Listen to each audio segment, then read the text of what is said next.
Hey travelers, before you enjoy this next episode, I just want to give you a heads up. In this recording we discuss some very difficult topics. Topics such as drug use, addiction, and talks of suicide. If you'd rather not listen to this episode, please do not do so. We have plenty of other subjects for you to listen to in our catalog of episodes. And for those that do choose to continue listening, listener discretion is advised. Imagine that this line represents time, present 1985, future, past. Prior to this point in time, somewhere in the past, the timeline skewed into this tangent, creating an alternate 1985. Alternate to you, me, and Einstein, but reality for everyone else.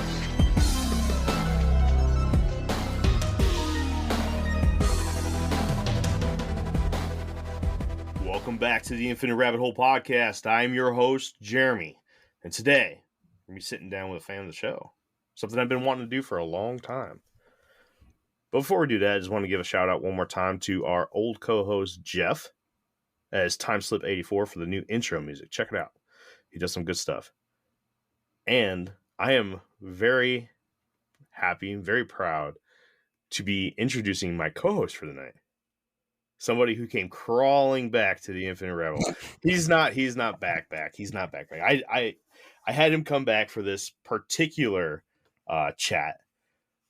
We'll get into all that later. But Jake, welcome. Dude, you'd be making me cry if I showed emotion. Dude, it's good to be here. What's up, man? Oh, it's a thing. Man, it's been like what, 2 months? Yeah, something like that.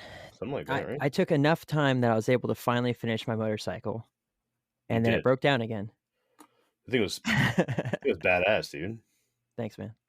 Tell us a little bit about it. What color is it? It is the actual Silver. coloring is called pagan gold. But I so yeah, I did a candy pagan gold, kind of like lowrider style paint job on it. So a lot of the cool stenciling, you got the paisley type tablecloth or whatever, and you're spraying the airbrush through that and doing all the cool line work and a bunch of honeycomb patterns and whatnot. And then I used all of the negative space and I filled it with Bible verses and Bible references, like instead of my V-Star tank badges, right? Because it's a Yamaha, it's not a Harley or anything. But instead of putting the tank badges on there, I put the big old Jesus fish with the cross in the middle of it.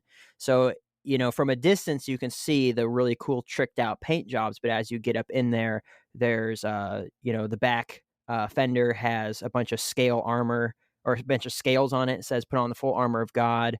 On the sides, you have, I can do all things through Christ, and it has the Bible references on there. On the front fender, it says there's bands that go kind of zigzag across it. And it says, I'm saved, sanctified, and redeemed by the blood of Christ. And then, and washed by the blood of Christ. And then down the middle of it says, I'm redeemed. And I got a bunch of like little crosses and fish all over it. So it's really cool. So I was really happy the way it turned out.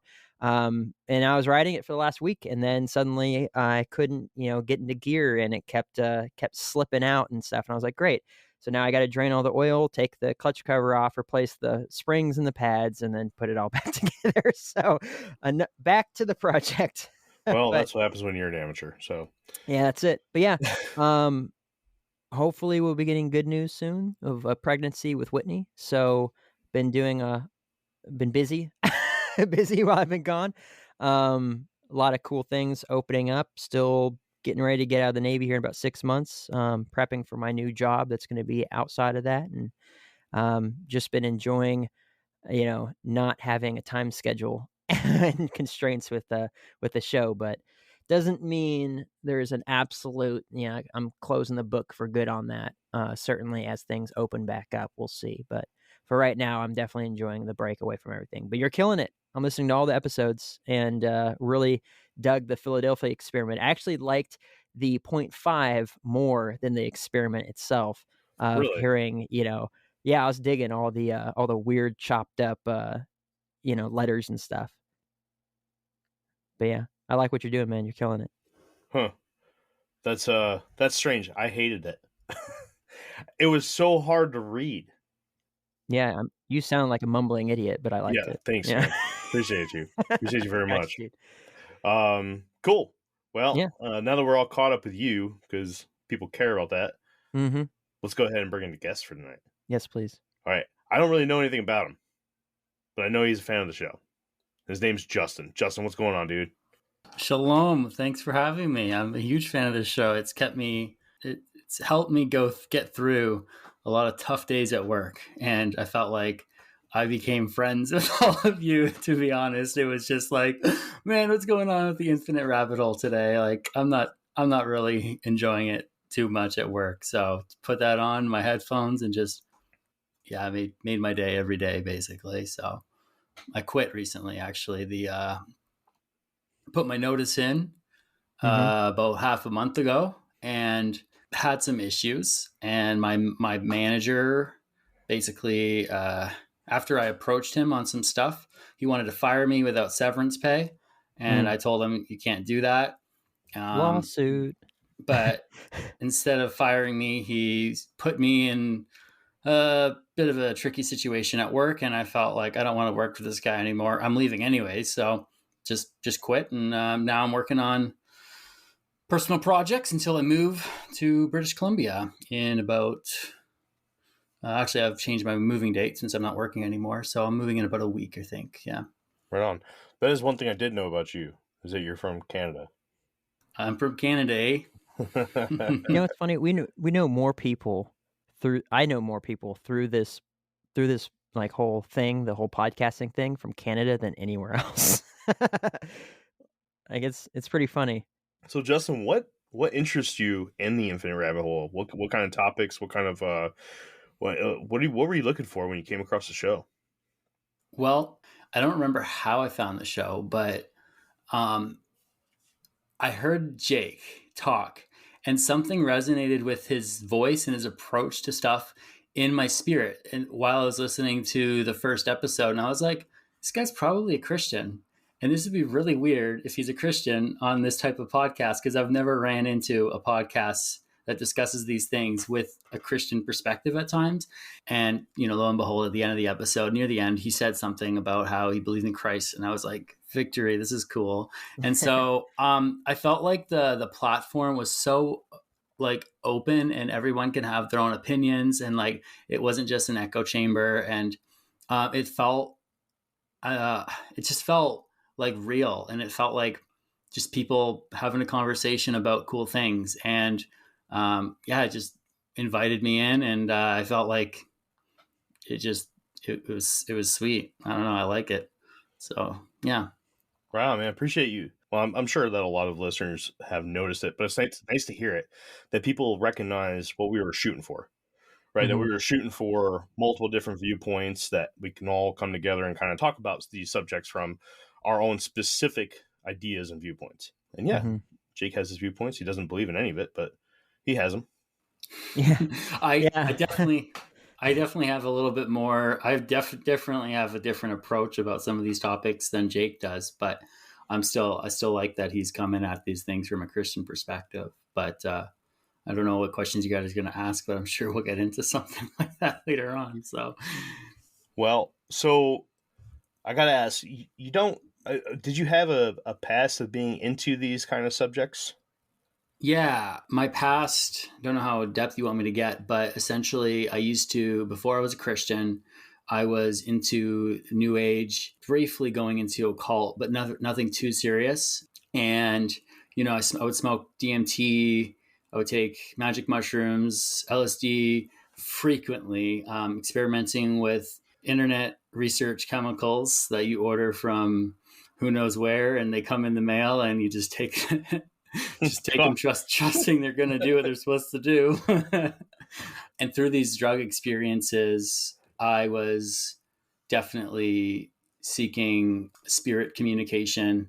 I was interacting with what I believe were beings from other dimensions at times. Nothing super tangible, just a whole lot of some things were more tangible. Don't know how much you want me to talk about this subject, but You talk about it as much as you want, man. Dude, your story was nuts. I loved it. It's your show You right did? now. You never said anything, so I didn't know if I don't know. I didn't want to ask questions Okay. and then ask the same question again, because I knew right away that I was going to be on this episode with you, like a month ago or something like that. So when I was 18, I first smoked. I was 18 or 19. I first smoked DMT, and I was transported. I just want to just put a disclaimer: like, I don't recommend anybody try this stuff. My past was used for God's glory, but this is dangerous. You are opening portals. It is very unsafe and not meant to be messed with. So when I first smoked DMT, I actually burnt my finger on the pipe, and I was like, oh no. And then the whole world just dissolved into like this kaleidoscope. And I was transported to this other place where I was like with these gigantic creatures that were building like these mechanical structures, and they had like interweaving sort of geometry that was like non-Euclidean. And so I learned their language, and I kind of felt at home with them. And I felt like I existed there for years and years and eons almost. And as I was coming out of the trip, they were basically saying like, goodbye, we love you, this is where you're from, you'll be back again. And I came back, and I was just taken aback. And it was like, okay, so there's something more to this world other than, this physical reality. And that was the first time I ever experienced something like that. Where I went, what actually I interacted with, I don't know. My later stories, I definitely give credence to, or credit, so to speak, to like spirit beings. This was, I would consider it a spiritual experience. Am I convinced that I spoke to spirits then? It could probably be explained through scientific reasons. I was in nature. Who knows how it all worked out? I don't know. But over the years, I started to take psychedelics more and more. And what ended up happening now at this time, I'm kind of like, I'm not a Christian. I believe in Jesus, but he's more like a guy in my backpack. Like, he's the dude who, if you're good enough and you acknowledge him, you get to heaven. That's all I was raised to believe. And so with that, Jesus kind of was pushed out of my mind. I was practicing Buddhism, meditation, mindfulness. I adopted like beliefs in Hinduism, acknowledging, other deities out there, so to speak. And so I was not, by any real definition, a Christian.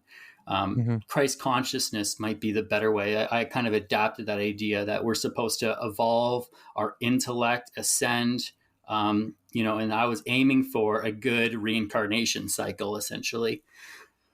So what ended up happening was, man, I wasn't expecting to talk too much about this, so I can't remember everything, but Don't go farther than you're comfortable going. We'll stick with that. I mean, we're not pushing you, man. No problem. It came a point where I took a drug called DPT, and it's known as the light. And I heard that it was used in like a weird cult, a weird Christian cult somewhere in the States. So I was like, I got to try that. And so I ordered that, and when I experienced this drug at this time in my life, I was definitely far from God. And I was teleported to this room with this a torus shape. It's kind of like a donut. I was inside of this torus, and there was these religious icons that were rotating in and out of existence. And every time they would rotate, they would change to a different icon. And all of a sudden, these praying hands came in view, and it just there was this bright, brilliant, golden white light that just shone all around me, and it shook me to the core. And I would drop to my knees, crying out to God for forgiveness, because I recognized in that moment the weight of my sin. I never told Jake this, but at this point in my life, I was actually a practicing Nazi. I was an anti-Semite. I was a racist. I know I have my head shaved, but that's not any modern correlation. So Yeah. That was years ago. I was an alcoholic. I was a meth addict. I was living a completely different life than I am now, for sure. And so in that moment, God struck me. He used this drug to make me aware of my sin. And the experience left, and I was like, I'm sorry, I'll change, blah, blah, blah, blah, blah. But the next day, I was back to my behavior. I was drinking, I was doing things I shouldn't be doing. But at this time in my life, I was kind of like, I knew that wasn't just the spiritual reality that I kind of experienced through DMT, but I knew there was a God, and he was personal, and I knew what sin was. I never knew about that before. And so I got the wrong message, though. I thought that psychedelics would be my way out. And so I started to trip more and more and more. And that's when the entities like the machine elves started to come in. And most people say like the machine elves, you experience them on DMT. I was pretty intense. I was actually administering a drug called 4-ACO DMT, which is different than NN-DMT. I was doing that intravenously, so like injecting it, and that is actually able to still put you to a state where you break through and encounter these entities without using NN-DMT. So 4-ACO DMT is a prodrug to psilocybin, essentially. So when I would go into these states, the machine elves were very interested in interacting with me in and around that kind of godly experience. And they were deterring me towards Jesus. I knew this. Now I can look back and I knew this for sure. But they revealed to me certain things like this is a simulation. And that was like, boom, like this is a simulation, man. And I was like freaking terrified. I was so scared. I just, I'm high, right? But this broke my reality, and I was convinced that what these entities told me was true. And they were trying to push this agenda of like, you need to escape the simulation, and that is nirvana, which is actually when you cease to exist. And so don't enter through the white light if you die. And through some of these experiences, the grays would reveal themselves to me in the visions, and they would put their hands inside my body and try to mend whatever was going on inside. And I don't know if anything ever happened from that. I don't know if I had any illnesses at the time, but they would interact with me in this way. And so moving forward through all these weird, trippy experiences, I got put on house arrest. And I remembered that experience with God through that drug. And I thought to myself, maybe I can get there without a drug. Maybe I can meet God without doing drugs anymore. And so I put away the drugs and I started to read the Bible. And I took a serious investigative look, and I started to read the book of Matthew. And within a matter of a week of being sober and reading the scriptures, Jesus revealed himself to me. Amen. Not personally. He didn't just show up and just say, hey, I'm Jesus. What's up? The light bulb went on in my head, and it was like, okay, the meaning of life is here. Like I finally know my purpose. And for the first time in my life, I was faced with the only thing that I actually knew was true, that Jesus is real and he actually died for my sins, and not just mine, but the whole world. And it shook me to the core. It was the first tangible thing I could ever say that I've ever experienced, other than kind of like recognizing, my sin. This was like the full revelation that my whole life was leading up to. And I was just blown away. And so pretty quickly, I repented of my National Socialistic beliefs and, racism, and God took away my addictions, and he was healing me and working on me. But in all of that, I didn't get the hint fully that psychedelic drugs were not something to be messed with. And so because I met God through those experiences, I still thought maybe I could continue doing that. And so what ended up happening was I was on a trip once, and this was after I've kind of established a stronghold in my faith.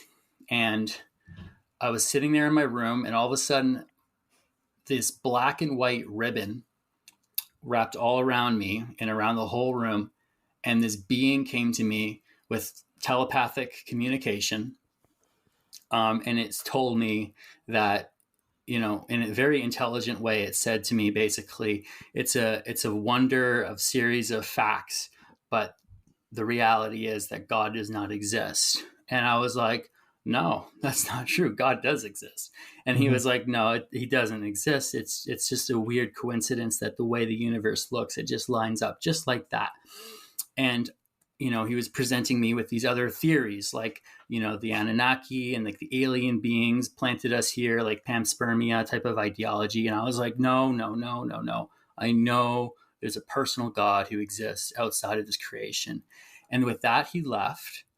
And then a moment later, I was faced with this deep and powerful presence, as if Jesus was actually here. And I went down on my knees and I started to pray like this. And when I closed my eyes, this being burst forth from this darkness. And I didn't realize it at the time, because I was so in tune with this spirit that I was convinced it was Jesus. The way he looked didn't faze me, but he looked like Shiva from the Hindu religion. He was blue, large, multiple arms, and he had this intense presence. And it was disguised like Jesus, kind of like, if you know, like how your grandpa smells, right? You're like, oh, that's my grandpa. You know, it's a familiar scent. It's similar to that. Like, it just had the aroma, but it was totally not Jesus. And so I was convinced in that moment that it was. And this little mantis creature came on the scene, and it was like doing this weird little thing. And I was supposed to follow along by not looking, by not opening my eyes, by turning my ears off, and by not speaking anymore and focusing on it. And it was trying to hypnotize me, but I didn't realize it at the time. And thanks be to God, because I fell over and I opened my eyes, and a deep sense of fear and like regret and almost like this idea of torment came upon me, like deep anguish. And for the next 10 hours, I contemplated killing myself in order to be forgiven. And now looking back, that was totally not from God. But halfway through this experience, or partway through this experience of just, oh my goodness, I was all over the place in my room. I almost did it. God, I believe he placed his hand on my shoulder at one point in this experience, and he just gave me this sense of peace for a moment. And he said, it's okay. It's okay. You're going to make it through. And then he removed his hand, and then I had to endure the rest of the experience, because I opened up a gateway. Right. And, you know, you'd think that you'd learn a lesson, but we're fickle creatures. It wasn't, I still didn't quite learn my lesson, because I was going through a time of depression a couple months after this experience. And this was very traumatic. It was actually, I was not able to talk about this for a very long time. It was the most traumatic experience in my life. But I was going through a time of depression, and I thought to myself, well, if I just take a little bit of psychedelics that I had left, so this is months after the fake Jesus experience, that that I would maybe give myself some good mood. And I was instantly put into this place of darkness and gloom and grossness. And I was just like, oh my goodness, I feel so murky. And there was no visuals when I had my eyes open. Normally there would be trails or something. It just felt like I was in a Halloween movie, and it just felt like deep and gross. And so at one point in my experience, my trip, this is when I knew I'm just done, because I can't do this anymore. This is ridiculous. What am I doing? God, I already know God. I don't need drugs anymore. Yeah. Well, I closed my eyes, and I seen these beings crawling out from the darkness. And it was the first time in this trip that I actually started to have hallucinations, and they were terrifying.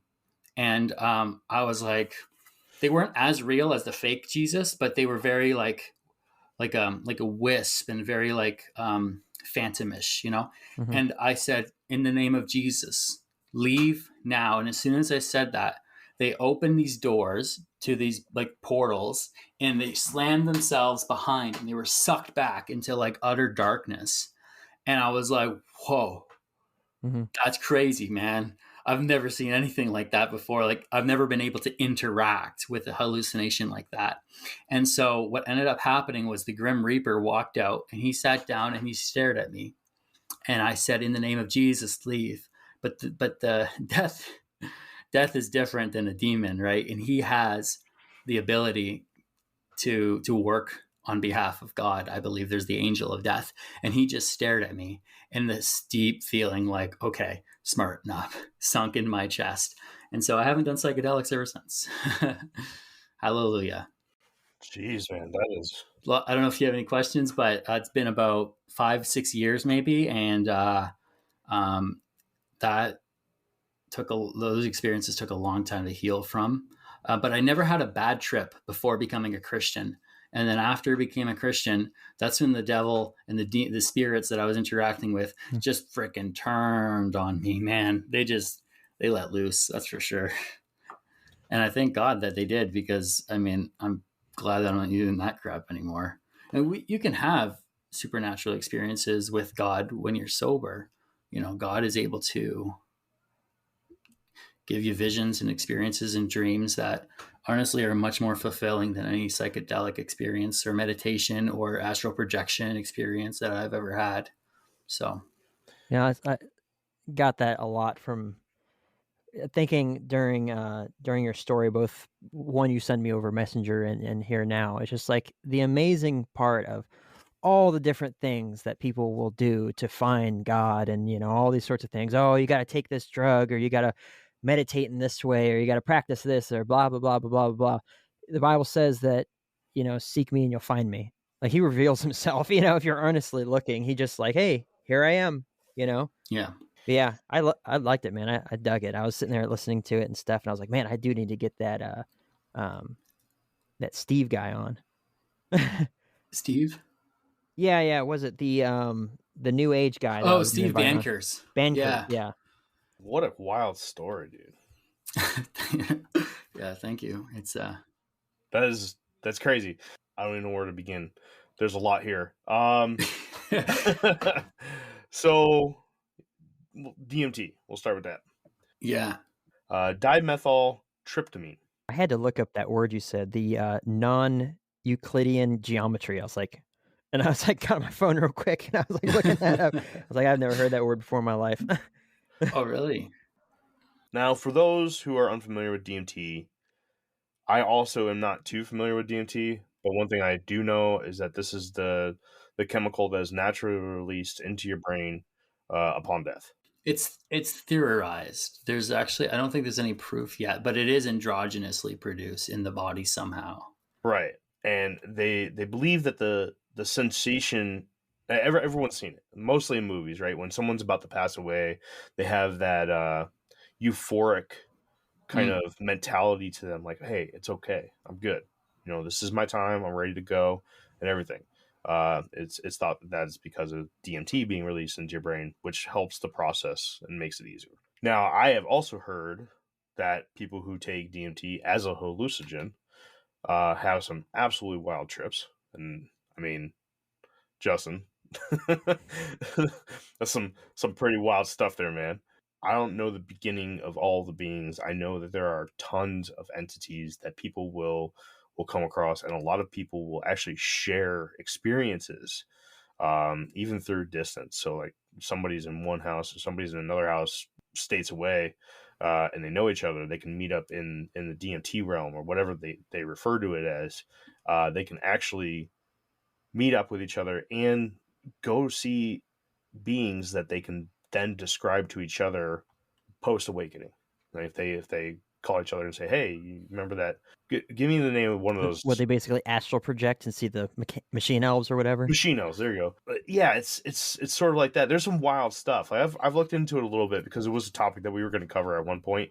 I chose not to go with it just because I chose a different topic at that point, and then I just kind of got carried away in some other stuff, and it just never came back to it.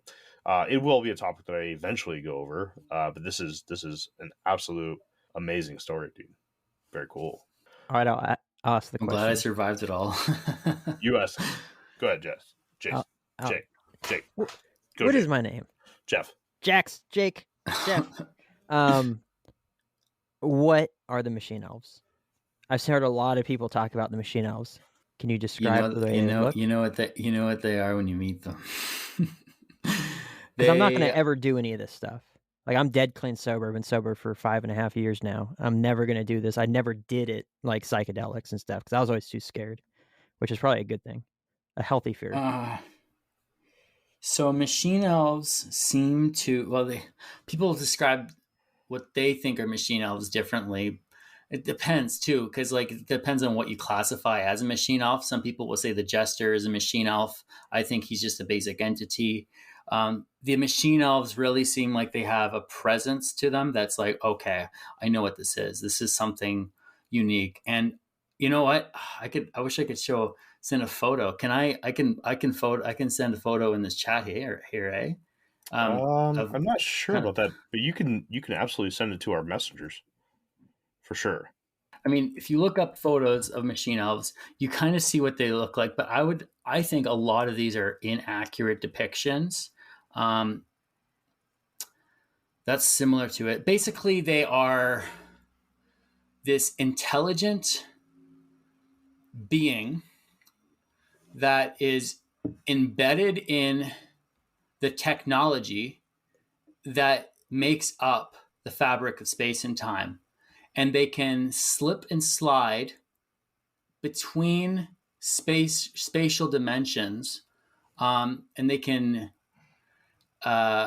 show themselves to you. And they, like, imagine if you were to like look at a painting, but the painting had intelligence that was beaming into your mind, and there was a consciousness to the painting, and you just knew that this painting is a living being.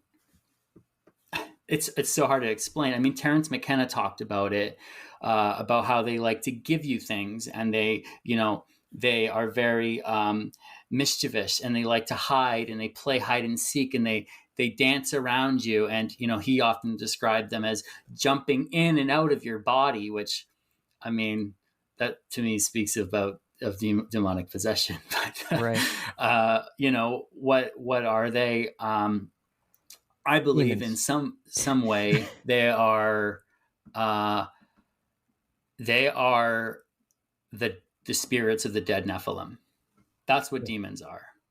Demons are the spirits of the dead Nephilim, and there's certain types of these spirits of the certain types of Nephilim, and somehow I'm kind of convinced that the machine elves were possibly some sort of, I don't know how to even describe any of this stuff. That's the thing; it's so abstract; it's hard to describe. But it's like they have this nature about them that is an cosmic intelligence that's embedded itself in the fabric of space and time. That's the best way I can describe it. And of course, they can present themselves in a visual manner too. Yeah. See, I can't talk on actually doing DMT. I've never done it, but I wish I had read that damn book. I still have it. I should read it. I should have read it before this. I didn't know this was the path we were going down. You know what book you should read? I sent it to you a while ago. With the Bible? Yeah. Oh, yeah. You should read that. Hallelujah. Actually, I got a book for that you might like. It's called The Nephilim: A Giant Walk Through History, and it talks about the Nephilim from the apocryphal point of view, but it summarizes the story and condenses it into one sort of fictional account, but like looking at it from like the apocryphal sources. And of course, like we can debate all day if that's canon or not, but I still think it's a really great presentation, and it ties it in with Bigfoot and lots of other cool things. He even talks about black-eyed children in here towards the end of the book, and UFOs. And my friend wrote it, and I just finished reading it, and it was a really good read. So I can send it to you if you want, Jeremy. What was the name of it? The Nephilim: A Giant Walk Through History. I'm gonna add it to my Amazon list now. Yeah, I just bought it. You did? Yeah. Well, good. Maybe Jake will take care of that episode. Yep, got it right here. Jeff E. Brandon. Yeah. And you guys, if you ever have questions about the Nephilim and stuff like that, he's a good friend of mine. You can always message him. You can message him on Facebook. He's very open, loves to have conversations about this type of stuff. So, if you look up, okay, I can find a picture of like a good representation of a machine elf. It's from an album cover of a album that I used to like. If you look up Jettison Mind Hatch, you will find what, in my opinion, is a fairly accurate representation of what these machine elves can look like. That's just a depiction on like an album cover, but that's how I experience them at times. But the thing is you visualizing that and seeing that image, that is actually just it's a representation. But what it's missing is it's missing its intelligence. It's missing its awareness. That's the thing, is it's almost like incomplete. You need to see that with the spiritual element behind it for it really to make sense. Interesting stuff, man. Yeah, we'll dive into the Nephilim sometime down the road, and yeah, if you could put me in touch with him, that'd be really cool. Obviously, I want to read through the book, so I know his wife actually seen Bigfoot. Oh, well, that's more my going. They have a video on it too. I can send you a link and all that stuff if you want. Yeah, sure, man. Absolutely. Send it to both, please. All right, so cool, dude. That's, man, I don't I'm speechless, man. I don't even know what to say. I don't know what to talk about. I'm not a Christian, man. Jake is, so Jake's the guy that's going to be able to ask you the questions and be able to talk on the same plane as you with a lot of the stuff that you were talking about. I've never done really heavy drugs, man, so I can't talk on that plane with you. So I'm kind of in a spot here. I was enjoying the story for sure. It was I felt like I was along with your experience, and you're very good at telling it too. Really good at it, by the way. Oh, thank you. That makes me happy, because I've been nervous, and I feel like when I talk to people, I often feel like I'm thinking too fast, and so it makes me have like anxiety about like if I'm like properly explaining my story. But I appreciate that. Thank you. No, I was able to picture pretty much everything you said as you were saying it. It was really cool. Very, very, very cool story that you got there, man. Jake, you got any questions for him? I mean, like Jeremy, I never did, that sort of stuff. I was too scared. My older brother, he dropped a lot of acid back in the day, and still to this day, he can't look at like a floral pattern, like wallpaper or like a multi-texture or multicolored carpet or whatever, without it like swimming and breathing and stuff, and it gives him crazy headaches. And he's 20 years removed from all of that. So that's called HPPD, hallucinating precipitating perception disorder. So is your brother a Christian? I think he was on the podcast an episode, but I never got the hint that he was a believer. He's not. He's not. That was a different brother. I've got three. Well, maybe, I don't know. I haven't really asked. Okay. He's finding his way. Yeah, I had HPPD, and I believe I've been healed of it. So it's possible to be healed of it. But certain musics, certain songs can trigger maybe not the visuals, but the feeling of being in that space. And it's so weird, man. It's different than anything you've ever experienced while in the present plane, so to speak. See, I have enough issues. I don't need to add extra, right? No need for that. But no, I 100%, regardless of the disconnect between, how you were living your life versus how I was prior to becoming a Christian.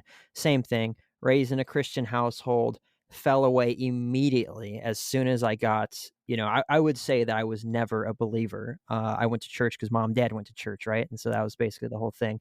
Became an adult, completely went to do my own thing. Always had this like knowledge of God, but never submitting to God, right? Never a relationship. And I held on to that stuff. Like I had a cross tattooed on my chest, and heaven forbid you call me on my own, lunacy, because I'm gonna, throw it in your face. But how dare you judge me and blah blah blah blah. Meanwhile, I'm a raging alcoholic. I'm doing whatever it is that I want to do. I'm sleeping around. I'm just, just an animal. And it wasn't until I actually found Jesus through AA that I submitted to his authority, and he turned my life around, right? He completely 180 degrees changed my life. Yeah. And, because I always had this knowledge that the Bible's true. I mean, you can make the argument the Bible's untrue because you don't believe in the miracles or you don't believe in the divinity of Christ, but the historic side behind the Bible, I mean, 25,000 confirmed archaeological digs for people, places, and times, right? Like, we were just looking up when the Assyrians sacked in northern Israel, and in I think 722 BC, and and that's in the Bible, and that there's actually historic Right. evidence to prove that actually happened during that time frame, right? The people that were The there were Case there. for Christ is a pretty good one too. Oh, for sure. I think I said that to Jeremy at some point. But it's just like, but yeah, I mean, I had the knowledge, right, but not any sort of relationship to speak of. If anything, I was a complete and total blatant liar, right?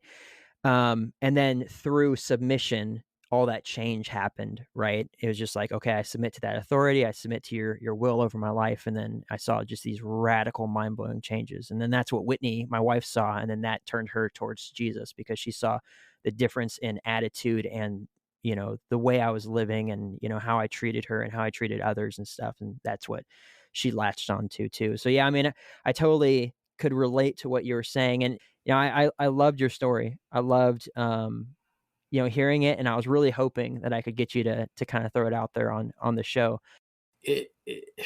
There's a lot of oppression, I think, in like popular churches and mainstream Christianity and stuff like that. And it's especially like the more boring crowd side of it. It's just like, that's for old people, but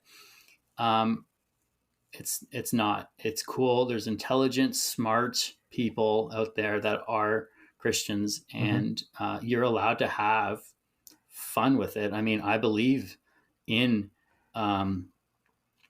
spirit beings. I've seen demons come out of people. Actually, one time when I was in the Yukon, I seen this guy, and I just felt like in my spirit that he was possessed. Something was wrong with him. And I walked up to him. I said, "Hey, I'm going to command demons out of you right now in the name of Jesus." And as soon as I said that, he goes, he's shaking like this, man. And he's just shaking. And he's like, "Man, why'd you do that? I hate when this happens." And I'm like, "What?" And he's like, "Yeah, man, like, don't touch me, bro." And I was like, "Dude, get those things out of you." And he didn't want to let go of them. He was like, no.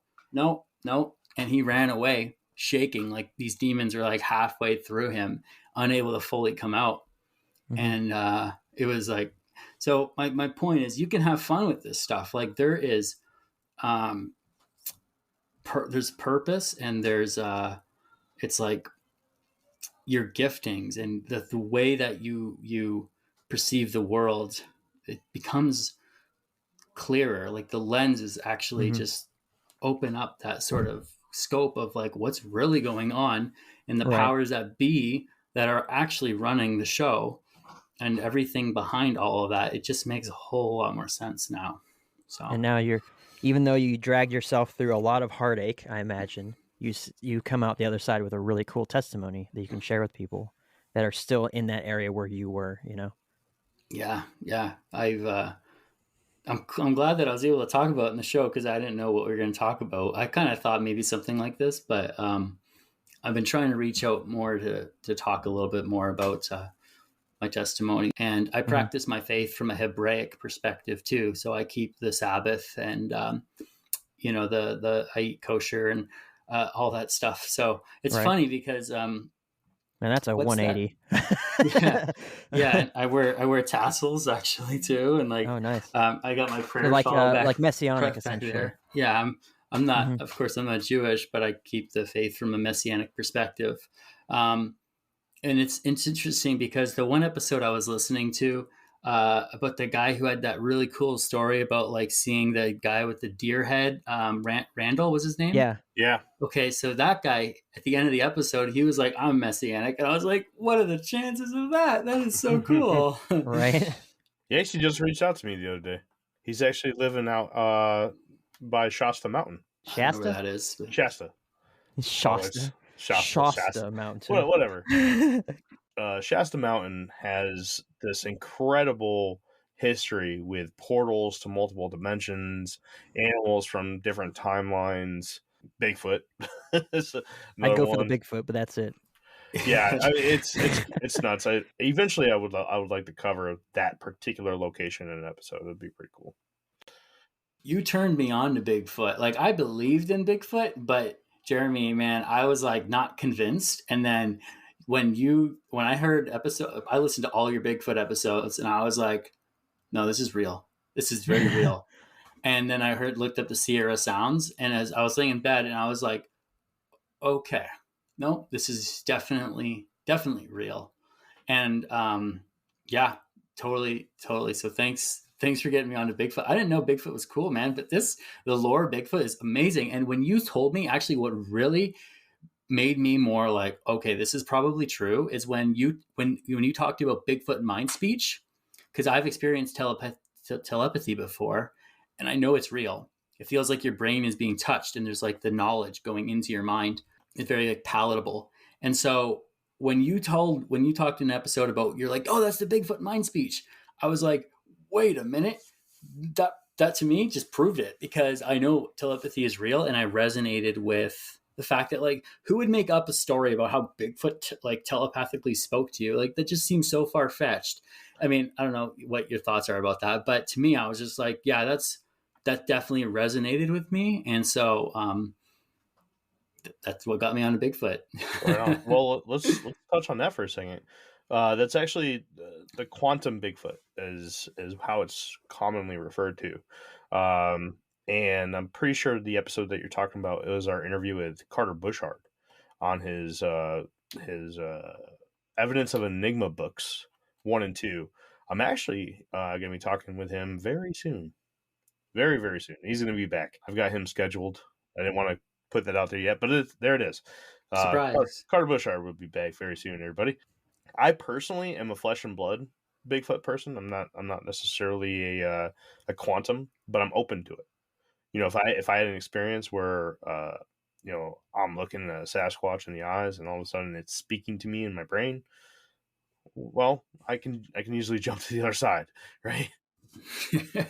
I'm not going to say no, but I find it interesting just talking to everybody. That's what I love so much about these kind of topics is, you know, like I tell everybody, I saw a Bigfoot, dude. I mean, it's as simple as that. I saw something that everyone says doesn't exist, right? Oh, you saw the one Bigfoot in the whole world? Well, first of all, guy, there's a lot of big Probably. There's a lot of big feats. And yeah, you know, so I take everybody else's story with with an open mind, because everyone has told me that I'm full of shit. So if I can see something that doesn't exist, you know, air quotes, so could have anybody else. And Right. it just may have been something different than what I saw. Bigfoot definitely was my gateway cryptid to the rest of this Except for Nessie. infinite Nessie's rabbit hole fake. stuff. Except for Nessie. Nessie's crazy fake. I'm not a big fan of Nessie. But anyways, I digress. I'm also a flesh and blood Bigfoot guy. I mean, look, I'm not saying that the other stuff isn't valid, but let's just prove that the thing exists. First. But it's weird. It's like people get so wrapped up into it where they're just like, "Oh my gosh, you're just so dumb." And it's like, what's wrong with another animal existing in the world? Like, I'm gonna throw a teaser out there. I know I keep throwing out teasers, so who knows if I'll actually do it, right?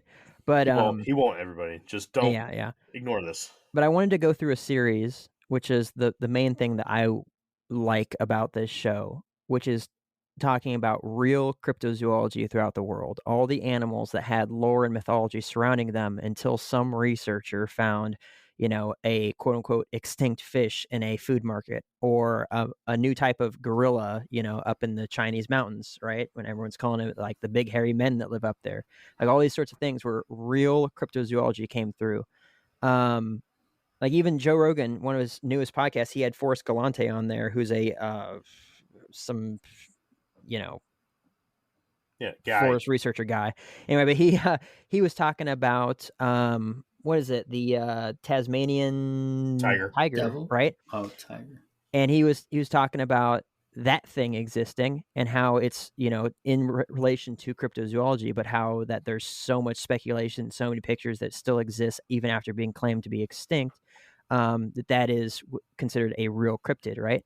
And so it's like, just to kind of let people know, it's like, yeah, we're not talking about fairy tales when we're talking about cryptozoology. We're talking about animals that have been reduced to legend and lore, that have a very high likelihood of existing, or animals that did exist that have gone, quote unquote, extinct, that are still theorized to exist, right?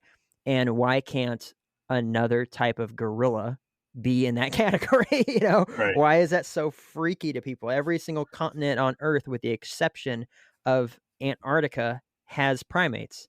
Well, I mean, we don't know that because the Earth could be flat. Well, it could be. But it's like, I mean, they have monkeys in Mexico. Like, why can't there be a thing in, Canada or, the Monkeys in United States, Mexico? right? I didn't know that. Yeah. It's like, it's nuts. They're all over the place. So it's like people get all wrapped up into it. But I'm a big flesh and blood guy. I think it's just another creature that God created for us to enjoy, although albeit in very small numbers and population. Since we're kind of on that topic, I think a lot of people forget, well, not necessarily forget, but don't really understand that cryptozoology and cryptids doesn't have to be something as sexy as like the fake The Wendigo chupacabra. or the Latin American sexy. chupacabra that's half aliens, half I'll eat your fucking face off. And I like cryptozoology in the whole. Like you were talking about, the Tasmanian tiger, also known as the thylacine, was a once living creature. I mean, we have video proof of this thing walking around. Like this is something that within the time frame of videos, we have proof of its existence. That's how recent, how recently it went quote unquote extinct. But now, I mean, people are seeing them in their backyards and in the forest, and now it's a cryptid. It's not necessarily as sexy as Mothman. One flying creature of the night with red glowing eyes, so sexy. And scaly feet. This is a marsupial who, instead of looking like a kangaroo or whatnot, it looks like a coyote with tiger stripes, and it can open its mouth 90 degrees. I mean, it's just an absolutely weird creature, but it existed, and very, very well could still exist today. And I love that stuff. And like what Jake was talking about, the coelacanth, right? This is the prehistoric fish that for a very long time we thought was long extinct, and then it showed up in a fish market. I believe it was in India. I could be absolutely wrong there. Don't quote me. We know they exist now. I mean, they're out there. They're still alive, and they're alive at a rate to where they're breeding. One or two of them that we've seen are quite young, within like 5 years.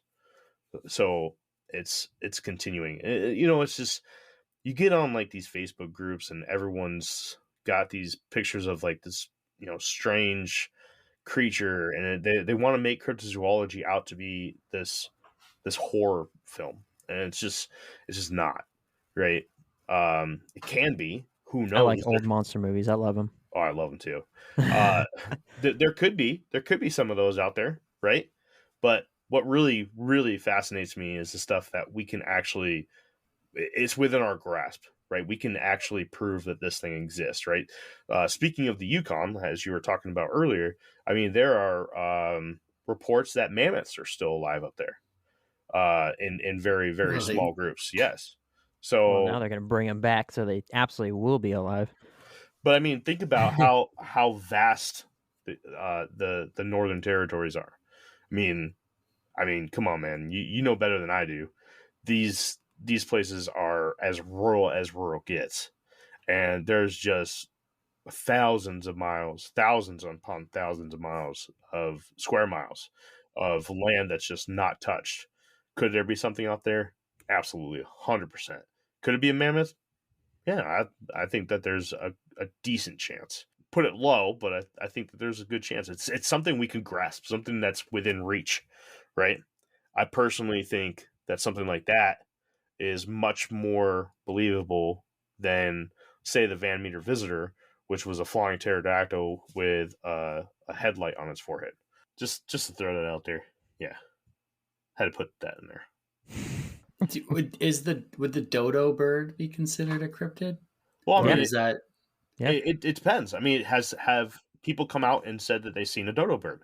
Because that's where cryptozoology really draws the line, right? Where you have prehistoric animals, you have things that are extinct, and when it becomes cryptozoology is when someone says, "Hey, I saw a dodo." That's when it becomes a cryptid, and it only becomes a stronger cryptid as more evidence and more sightings come. Like you have to have the repeated sightings. You have to have someone who claims to have footprint casts or photographic evidence or stories passed down to them of dodo birds, and that's really where it makes it. And I think that a lot of people get confused with myth, lore, legends when it comes to cryptids. They're looking at these legends, lores, and myths as they are all cryptids, and it's just not the case for me. Like if we have physical proof, like the Bishopville monster, the lizard man of South Carolina, right?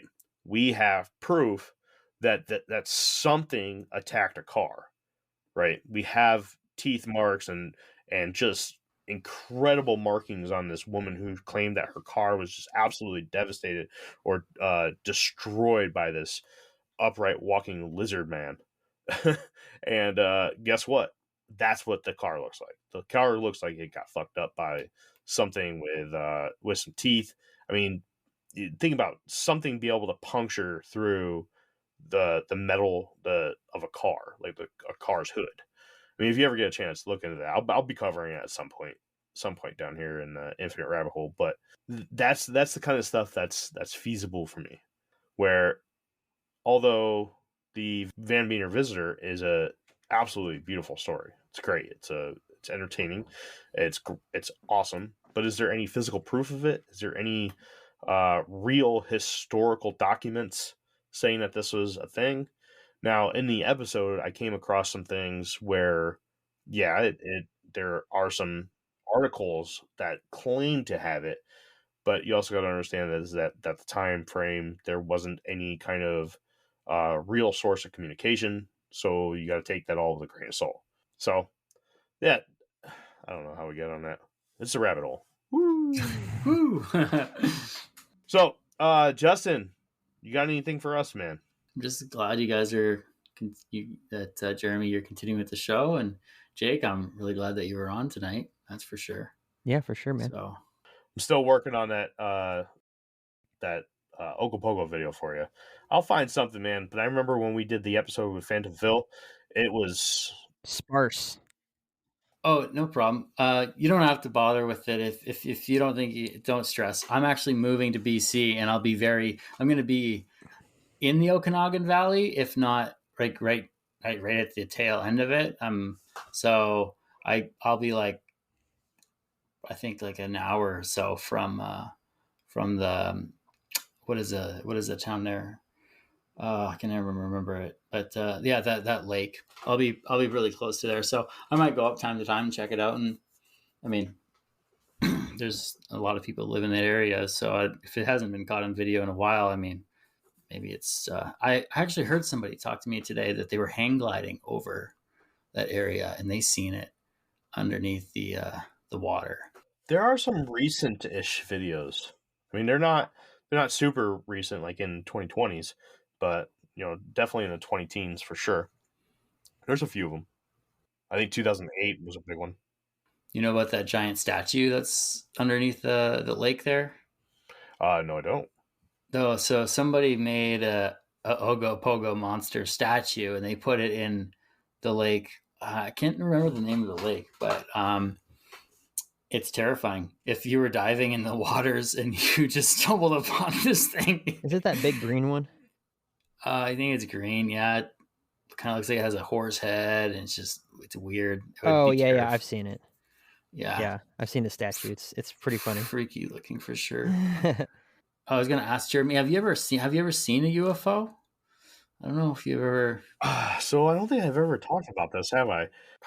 So here's the thing, right? I don't like to tell my stories very much because I think it takes away from my point on the show. I don't want to come off as a fanatic. But yes, I have. I've seen two. Yeah, I mean there's things in the sky, right? And that's for true. So when I was young, very, very young, probably in 4th, 5th grade. Is this the story with the probing? Yeah. Oh, well, saddle up. Do you want to tell it? No, I'm just kidding. No, we were playing Ghosts in the Graveyard in basically the front yard of the high school in my hometown. And we were just kind of, all out there being just stupid kids in the middle of the night. And something flew over us, man. So it wasn't that high either. It was pretty low, but it was completely silent. And I grew up in the Northeast. I grew up in Connecticut. And in that area of Connecticut, there's a well-known triangular craft that it's not the TR-3B. It's different. TR-3A. But that, I mean, it just kind of always makes it makes its rounds. Like everybody's up there seeing it. It's just such a weird phenomenon there in New England with this triangular craft. And I saw it one time, and it wasn't very low, or it wasn't very high. It was pretty low. It had a whitish dimming light in the middle of it. Best recollection is that it had red lights, at random spots throughout the bottom of the craft. And it was big, man. Like you could, like, as it passed through the sky, you can tell that it's blocking out the starlight.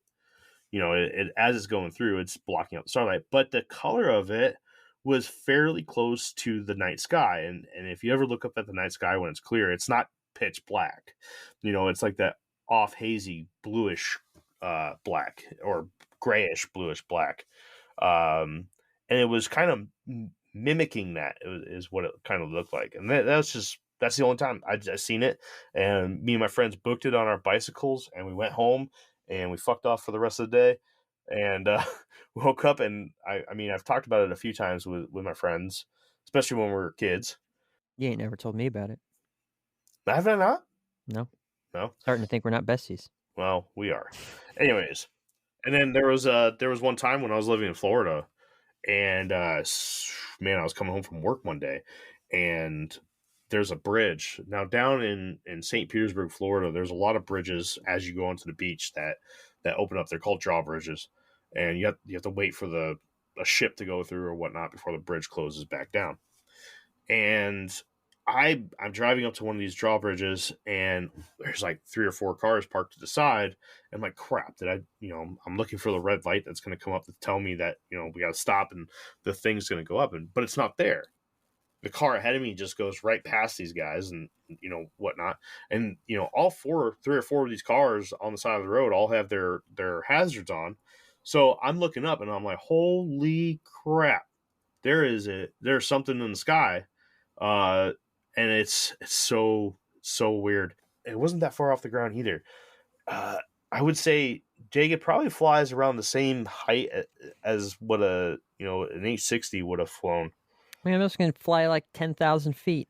I mean, I'm talking about, like, where when it's cruising around the Norfolk area. Oh, yeah, so maybe 500 to 1,000 feet. Yeah, something like that. It wasn't that far up. And I'm actually on the phone with my wife. And I'm like, hold on, Katie, I gotta stop and check this out. So I pulled up in front of the line of cars. I was the very first car. I also got out, and I'm like, what is that thing? And the guy's like, I don't know, but that thing was like way down here. It was like 100 feet, like off the ground, not 3 minutes ago. And I'm like, really? He goes, yep. It literally just shot up and it's just sitting there right now. And then all of a sudden it just goes up and just disappears right into the sky. And I'm like, whoo, man. Let me tell you, that was some wild shit right there. Did you ever hear? I don't know if Jake told you this. I sent him the video that I have on my channel about how people who are being abducted by aliens have been able to stop the abductions by pronouncing or calling on the name of Jesus. Have you ever heard of that?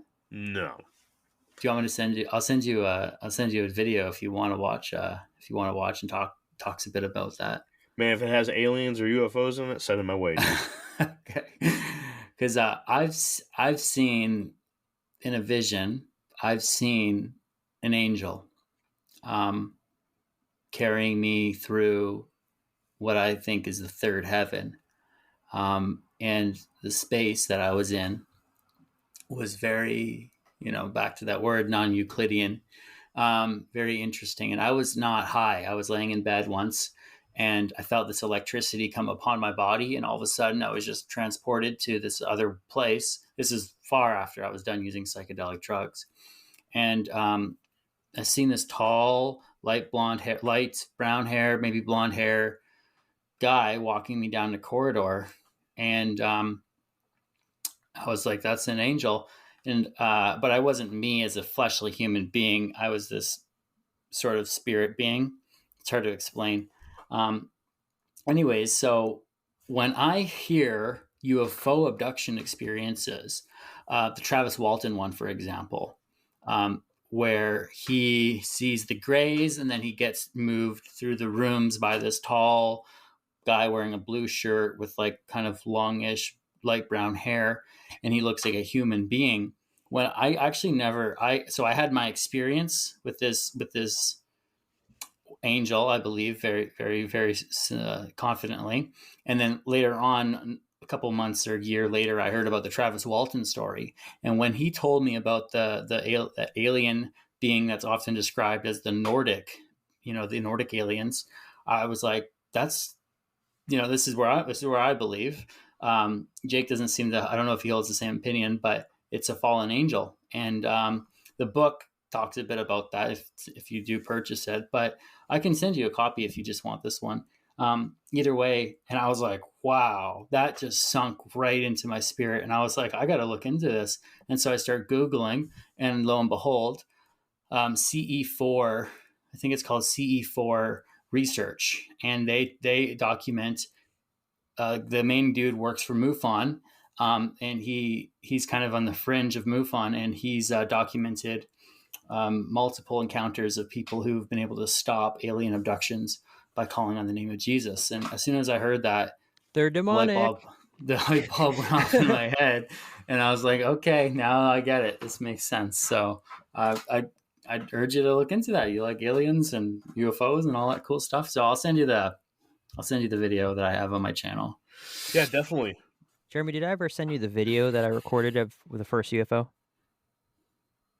I don't know if I can show you guys on this, if you'll be able to see it. Yeah, maybe. Oh. We'll give it a shot. Let's see. I recorded this probably back in 2012. Is that light there? Yeah. Oh. What?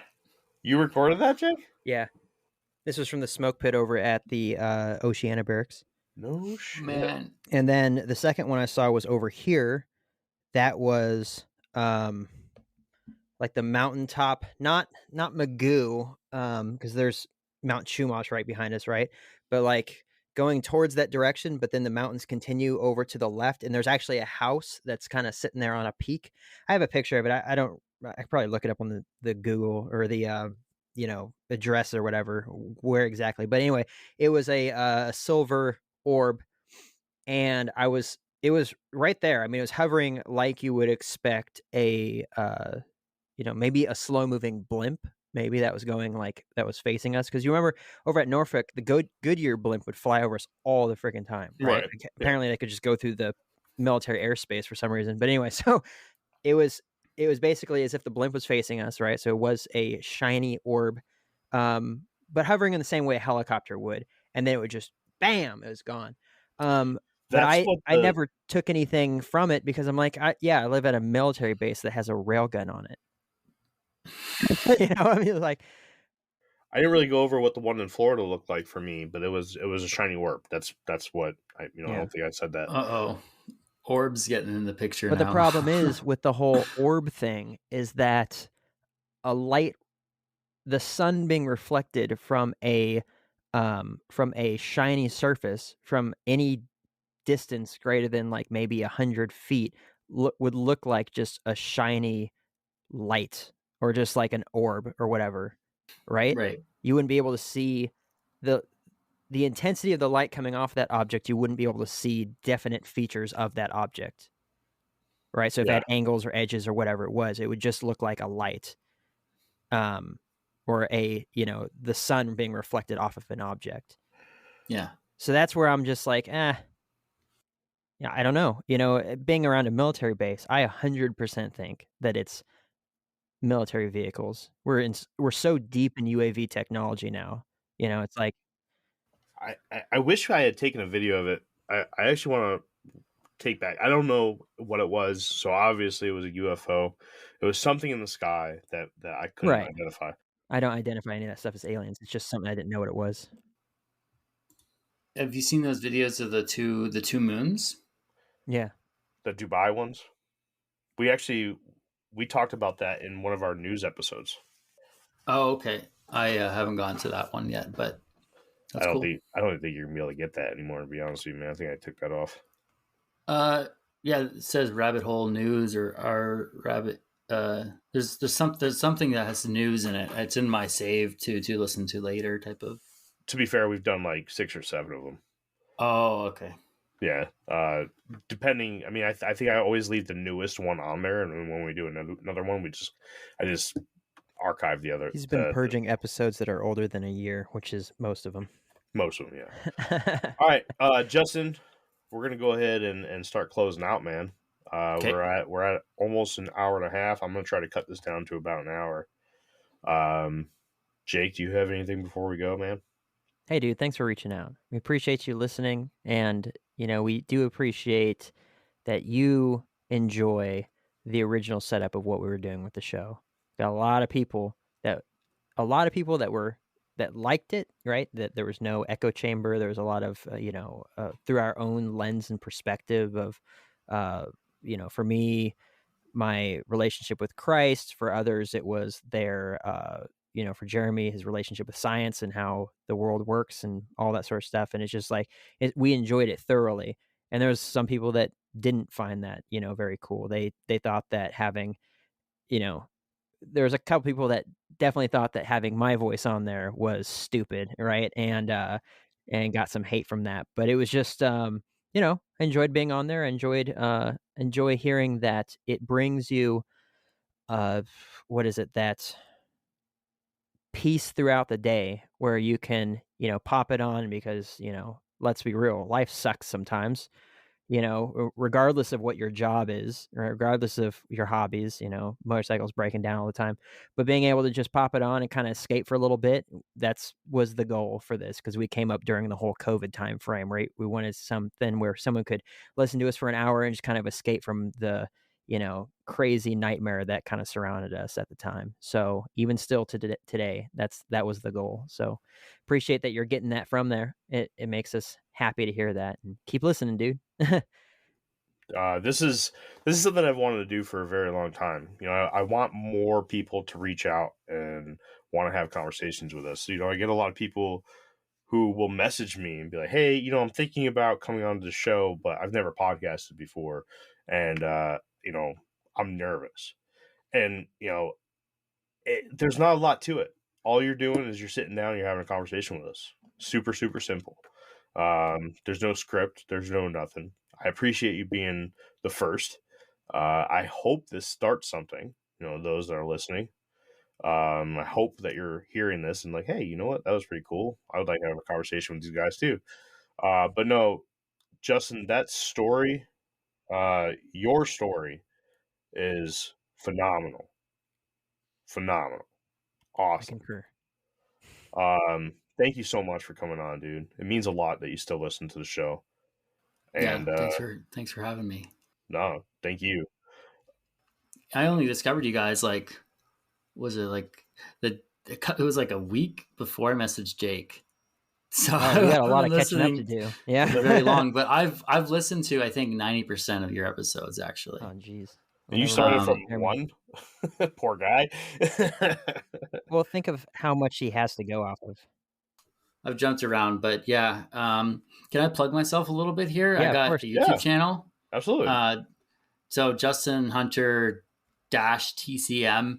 I don't really have a steady flow, but if anybody wants to subscribe, I post anything that I think of.